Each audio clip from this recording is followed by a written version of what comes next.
Hello everyone. ଯୁକ୍ତ ଦୁଇର କଳା, ବିଜ୍ଞାନ ଏବଂ ବାଣିଜ୍ୟର ଦ୍ୱିତୀୟ ବର୍ଷର ସମସ୍ତ ଛାତ୍ରଛାତ୍ରୀମାନଙ୍କୁ ମୁଁ ତୁମର ପ୍ରିୟ ତପନ ସାର୍ ମୋର ୟୁଟ୍ୟୁବ୍ ଚ୍ୟାନେଲକୁ ପୁଣି ଥରେ ୱେଲକମ୍ କରୁଛି। ଆଜି ଏକ ସୁନ୍ଦର ଲେକ୍ଚର ନେଇ ଆସିଛି, ଯେଉଁଟାକି ପୂର୍ବଥର ମୁଁ ମାଇ ଗ୍ରେଟେଷ୍ଟ ଅଲମ୍ପିକ୍ ପ୍ରାଇଜ୍ର ପ୍ରଥମ ଲେକ୍ଚର ଦେଇଥିଲି, ଯେଉଁଥିରେ କି ଆମେ ଅଥରଙ୍କର ଇଣ୍ଟ୍ରୋଡକ୍ସନ୍ ଏବଂ ୟୁନିଟ୍ 1ର ୱାର୍ମ ଅପ୍ ପଢ଼ିଥିଲୁ। ଏଥର ଆମେ ୟୁନିଟ୍ 1ଟା ପଢ଼ିବା। ମୁଁ ପୁଣି ଥରେ କହିବି ଛୁଆମାନେ, ଏଇ ଯେଉଁ ବିଷୟ ମାଇ ଗ୍ରେଟେଷ୍ଟ ଅଲମ୍ପିକ୍ ପ୍ରାଇଜ୍, ଏଇଟା ପରୀକ୍ଷା ଦୃଷ୍ଟିକୋଣରୁ ଭାରି ଗୁରୁତ୍ୱପୂର୍ଣ୍ଣ। ଏଥିରୁ ଅତି କମ୍ରେ 6ରୁ 8 ମାର୍କ ନିଶ୍ଚିନ୍ତ ଭାବରେ ପରୀକ୍ଷାରେ ଆସିବ। ତ ପିଲାମାନେ, ତୁମେ ଏ ବିଷୟକୁ ଭଲ ଭାବରେ ବୁଝ, ଆଉ ଭଲ ଭାବରେ ଯେଉଁ ସାରା କ୍ୱେଶ୍ଚିନ୍ସ ଆସିବ ତାକୁ ଭଲ ଭାବରେ ପରୀକ୍ଷାରେ କରି ବେଶୀରୁ ବେଶୀ କେମିତି ମାର୍କ ରଖିବ ତା ଲାଗି ସବୁବେଳେ ଚେଷ୍ଟା କରିବ ବୋଲି ମୋର ଆଶା। ତ ଦେଖିବା କ'ଣ ଅଛି, ଆମେ ପଢ଼ିବା। ଦେଖ ଛୁଆମାନେ, ମାଇ ଗ୍ରେଟେଷ୍ଟ ଅଲମ୍ପିକ୍ ପ୍ରାଇଜ୍ ଦେଖିପାରୁଥିବ। ମାଇ ଗ୍ରେଟେଷ୍ଟ ଅଲମ୍ପିକ୍ ପ୍ରାଇଜ୍ ପଢ଼ିଥିଲୁ, କ'ଣ ପଢ଼ିଥିଲୁ ଦେଖିବା।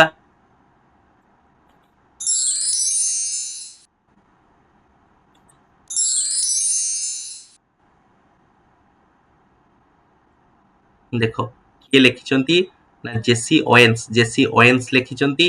ବିଷୟ ଫୋକସ୍ କରୁଛି ରେସ୍ପେକ୍ଟ, ଫ୍ରେଣ୍ଡସିପ୍ ଆଉ ସ୍ପୋର୍ଟସମ୍ୟାନସିପ୍ ବିଷୟ।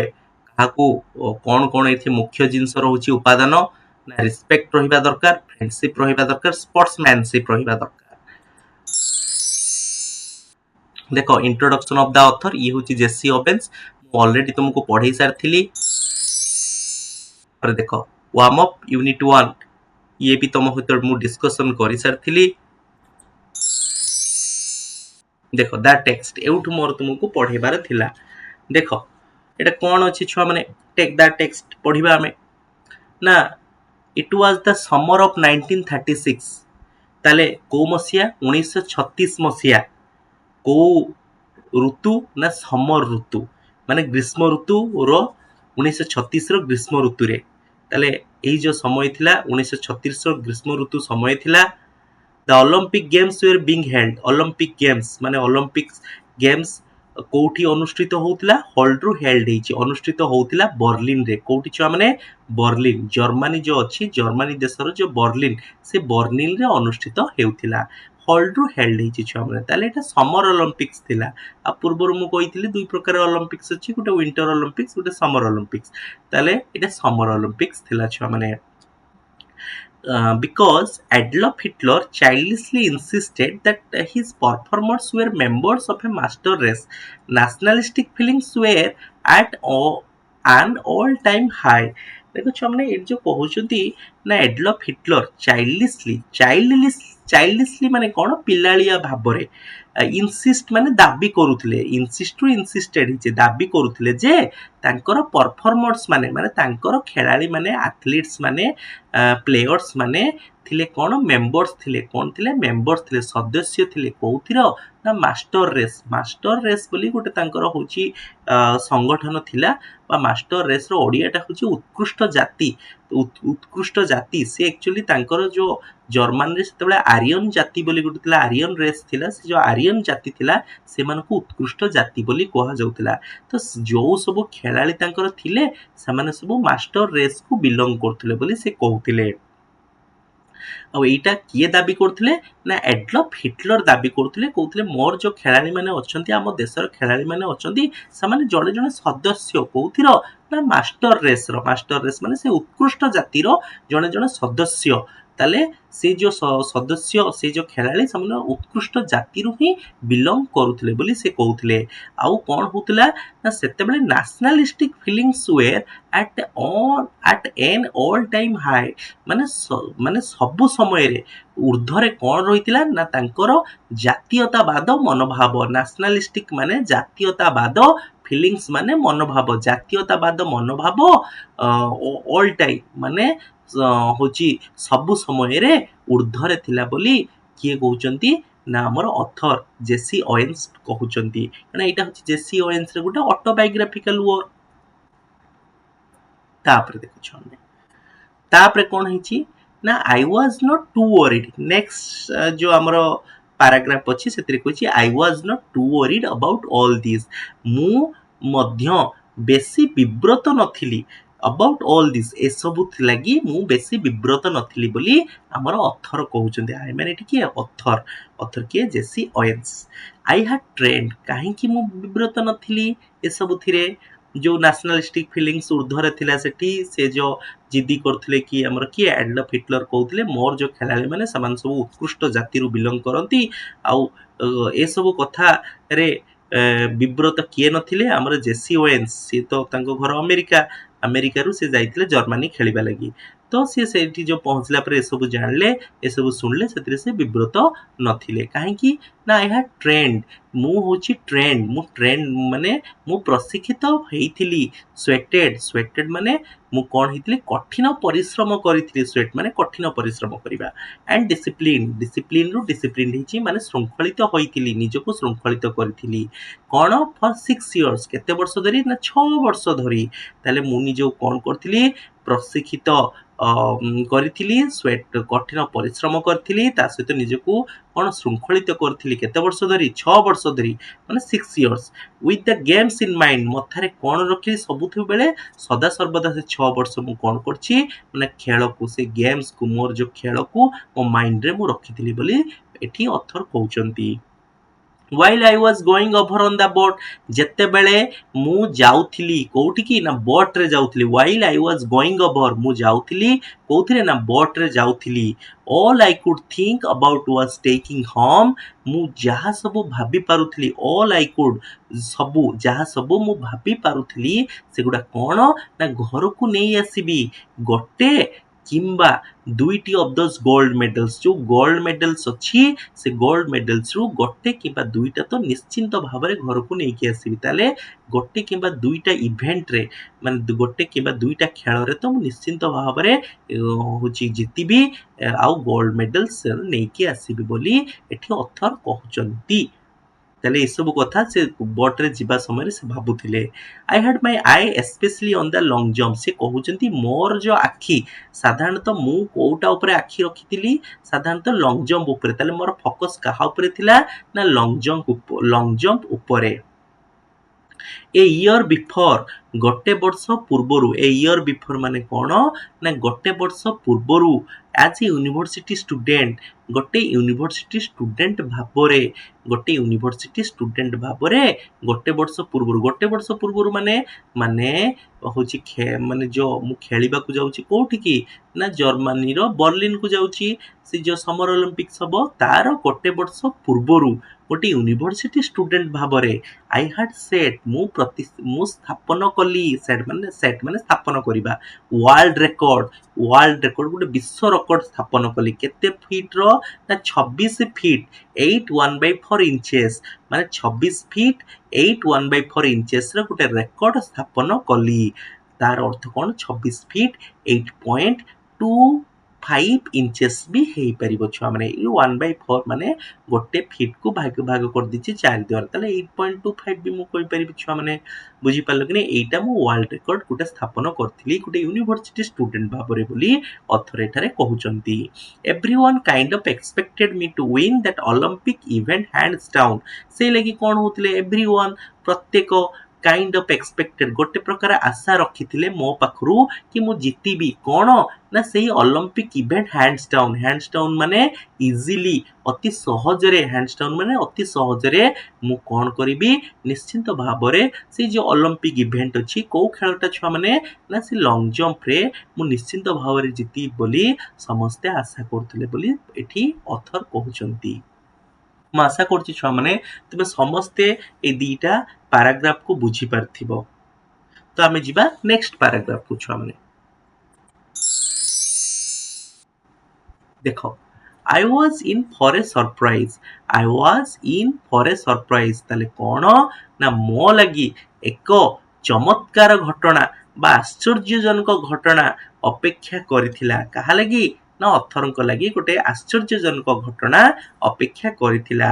When the time came for the long jump trials, ଯେତେବେଳେ ସମୟ ଆସିଲା କୋଉଥିପାଇଁ for the long jump trials ମାନେ long jump ଟେଷ୍ଟର ସମୟ ଆସିଲା। ଟ୍ରାଏଲ୍ସ ମାନେ ଟେଷ୍ଟ ପରୀକ୍ଷା, ଲଙ୍ଗ ଜମ୍ପ ପରୀକ୍ଷା ଯୋଉ ହବ ବା ଟେଷ୍ଟ ହବ ତାର ଯେତେବେଳେ ସମୟଟା ଆସିଲା, I was startled ମାନେ ଚକିତ ହବା ବା ଆଶ୍ଚର୍ଯ୍ୟ ହବା। ମୁଁ ଚକିତ ହେଲି to see ଦେଖିକି a tall boy ଗୋଟେ ଡେଙ୍ଗା ବାଳକକୁ ହିଟିଂ କରୁଥିବାର ଛୁଉଁଥିବାର ପିଟ୍ ମାନେ ସେ ଯୋଉ ଆମର ଅଛି ପିଟ୍ ମାନେ ସେ ଯୋଉ ଖାଲଟା ଥିଲା ବା ଗାତଟା ଥିଲା ସେଇଟାକୁ at almost 26 feet on his practice leaves ମାନେ at almost ପାଖାପାଖି ବା ପ୍ରାୟତଃ 26 feet 26 feet ତାଙ୍କ ପ୍ରାକ୍ଟିସ ଲିପରେ, ପ୍ରାକ୍ଟିସ ମାନେ ଅଭ୍ୟାସ, ଲିପ ମାନେ ଜମ୍ପ, ଅଭ୍ୟାସ ଜମ୍ପରେ, ଅଭ୍ୟାସ ଡିଆଁରେ ସେ କଣ କରୁଥିଲେ ପାଖାପାଖି 26 ଫିଟ୍ ମାରି ପାରୁଥିଲେ। କିଏ ନା ସେ ଟଲ୍ ବୟ, ସେ ଟଲ୍ ବୟଟା ମାରି ପାରୁଥିଲା। ଏଥିରେ କିଏ ଆଶ୍ଚର୍ଯ୍ୟ ହେଲେ ନା ପଥର ଆଶ୍ଚର୍ଯ୍ୟ ହେଲେ। He turned out to be a German named Luzlong ପରବର୍ତ୍ତୀ ସମୟରେ ସେ ଜଣା ପଡିଲା, ଟର୍ନ ଆଉଟ୍ ମାନେ ଉନ୍ମୋଚିତ ହେବା ବା ଜଣା ପଡିବା, ଏଟା ଗୋଟେ ଫ୍ରେଜଲ ଭର୍ବ। ଟୁ ବି ସେ କଣ ଟୁ ବି ଏ ଜର୍ମାନ, ସେ ଗୋଟେ ଜର୍ମାନ ବୋଲି ଜଣା ପଡିଲା। ତା ନାଁ କଣ ନା ଲୁଜଲଙ୍ଗ, ତା ନାଁଟା କଣ ଥିଲା ଲୁଜଲଙ୍ଗ ବୋଲି ସେ ଜଣା ପଡିଲା। I was told that ମତେ କୁହା ହେଲା ଯେ Hitler had kept him under wraps ମତେ କୁହା ହେଲା ଯେ Hitler had kept him Hitler ତାଙ୍କୁ ରଖିଥିଲେ ଅଣ୍ଡର ରାପ୍ସ ମାନେ ସିକ୍ରେଟଲି ରଖିଥିଲେ ବୋଲି ମତେ କୁହାଗଲା। ଗୋପନରେ ହିଟଲର ତାଙ୍କୁ ରଖିଥିଲେ। କାହାକୁ ରଖିଥିଲେ ନା ଲୁଜଲଙ୍ଗକୁ ରଖିଥିଲେ ବୋଲି ମତେ କୁହାଗଲା। ସେତେବେଳେ ହିଟଲର କଣ ଥିଲେ ନା ଗୋଟେ ବଡ ଲିଡର ଥିଲେ ଜର୍ମାନରେ, ଯିଏକି ନାଜିବାଦକୁ କଣ କରୁଥିଲେ, ନାଜିବାଦ ବୋଲି ଗୋଟେ ଯୋଉ ବିଚାରଧାରା ତାଙ୍କର ଥିଲା ବା ଆଇଡିଓଲୋଜି ଥିଲା ତାକୁ ସେ କଣ କରୁଥିଲେ ନା ବହୁ ମାତ୍ରାରେ ବିସ୍ତାରିତ କରୁଥିଲେ ଜର୍ମାନୀରେ। ସେ ସେତେବେଳେ ଗୋଟେ ବଡ ଲିଡର ବା ଚାନ୍ସେଲର ଥିଲେ। କଣ ଥିଲେ, ଶାସନ ପୁରା ତାଙ୍କ ହସ୍ତରେ ଥିଲା, ଚାନ୍ସେଲର ଥିଲେ ହିଟଲର। ଏଭିଡେଣ୍ଟଲି ମାନେ ଛୁଆ ମାନେ କ୍ଲିୟରଲି ଆଶା କରାହଉଥିଲା, ଆଶା କରୁଥିଲେ ସିଏ he would win the jump ସିଏ ଜିତିବ କୋଉଥିରେ ନା ଲଙ୍ଗ ଜମ୍ପରେ ଜିତିବ ବୋଲି ଏଡଲଫ ହିଟଲର ଆଶା କରୁଥିଲେ ବୋଲି କୁହାହଉଛି। ବୁଝିପାରିଲ କି ନାଇଁ ଛୁଆ ମାନେ? କିଏ ଜିତିବ ନା ଲୁଜଲଙ୍ଗ। କୋଉଥିରେ ଜିତିବ ନା ଲଙ୍ଗ ଜମ୍ପରେ ଜିତିବ ବୋଲି ସେଠି ସମସ୍ତେ କଥାବାର୍ତ୍ତା ହଉଥିଲେ ବା ହିଟଲର ଏଟାକୁ ଆଶା କରୁଥିଲେ ବୋଲି କୁହାହଉଛି। ଏଟା ସବୁ ଜାଣିବାକୁ କିଏ ପାଇଲେ ନା ଆମର ଜେସି ଓଏନ୍ସ ପାଇଲେ। ଆଉ ଜେସି ଓଏନ୍ସ କଣ ନା ଆଶ୍ଚର୍ଯ୍ୟ ହେଇଗଲେ କାହାକୁ ଦେଖିକି ନା ଲୁଜଲଙ୍ଗକୁ ଦେଖିକି, ଯିଏକି 26 ଫିଟ୍ ଲଙ୍ଗ ଜମ୍ପ ମାରି ପାରୁଥିଲା, ପ୍ରାକ୍ଟିସ ଲିପ୍ସରେ ହିଁ ଡିଆ ମାରି ପାରୁଥିଲା 26 ଫିଟ୍। ତାପରେ I suppose that if long one ମୁଁ ଭାବିଲି, ସପୋଜ ମାନେ ଭାବିବା, ମୁଁ ଭାବିଲି ଯେ ଯଦି ଲଙ୍ଗ ୱାନ, ଯଦି ଲୁଜଲଙ୍ଗ କଣ ହବ ଜିତନ୍ତା, ଯଦି ଜିତିବ it would add some new support ଏହା ନିଶ୍ଚିନ୍ତ ଭାବରେ ଆଡ କରିବ ବା ବେନିଫିଟ ଦବ ନ୍ୟୁ ସପୋର୍ଟ। ଏଠି ସପୋର୍ଟ ମାନେ ବେନିଫିଟ, ନ୍ୟୁ ମାନେ ନୂଆ ସପୋର୍ଟ ଆଡ କରିବ ମାନେ ଯୋଡିଦବ ବା ନୂଆ ସପୋର୍ଟ ମିଳିବ। କାହାକୁ ମିଳିବ ଛୁଆ ମାନେ? To the Nazis Aryan superiority theory. ଏଇ ଯୋଉ ନାଜିବାଦ ଚିନ୍ତାଧାରା, ଯୋଉ ନାଜି ବା ଚିନ୍ତାଧାରା ଯୋଉ ଅଛି ଆରିୟନ ସୁପିରିୟରିଟି ଥିଓରି ମାନେ ଆରିୟନ ହଉଛି ଗୋଟେ ଜାତି, ସେ ଜାତି ଉତ୍କୃଷ୍ଟ ବୋଲି ମନେ କରୁଥିଲେ ସେ ଥିଓରି ଯୋଉ ନାଜିବାଦ ଯୋଉ ଚିନ୍ତାଧାରା ଥିଲା ସେଥିରେ ଆରିୟନ ଜାତିକୁ ଉତ୍କୃଷ୍ଟ ବୋଲି ମନେ କରୁଥିଲେ। ସେଥିଲାଗି ଆରିୟନ ସୁପିରିୟରିଟି ଥିଓରିକୁ ଏହା ଆହୁରି କଣ ଦବ, ପ୍ରୋତ୍ସାହନ ଦବ ବୋଲି କିଏ ଭାବିଲେ ନା ଲୁଜଲଙ୍ଗ ଭାବିଲେ। କିଏ ଜିତିଲେ ନା ଏହା କିଏ ଭାବିଲେ, ଏହା ଭାବିଲେ ହଉଛି ଆମର ଜେସି ଓଏନ୍ସ ଭାବିଲେ। କିଏ ଜିତିଲେ ନା ଲୁଜଲଙ୍ଗ ଜିତିଲେ। ତ ସେ ଲାଗି ତାପରେ କଣ ହେଇଛି ନା ଆଫ୍ଟର ଅଲ୍ ସର୍ବପରେ ଆଇ ଏମ୍ ଏ ନିଗ୍ରୋ, କିଏ ଭାବୁଛନ୍ତି ନା ଜେସି ଓଏନ୍ସ ଭାବୁଛନ୍ତି ସର୍ବପରେ ମୁଁ ତ ଜଣେ ନିଗ୍ରୋ।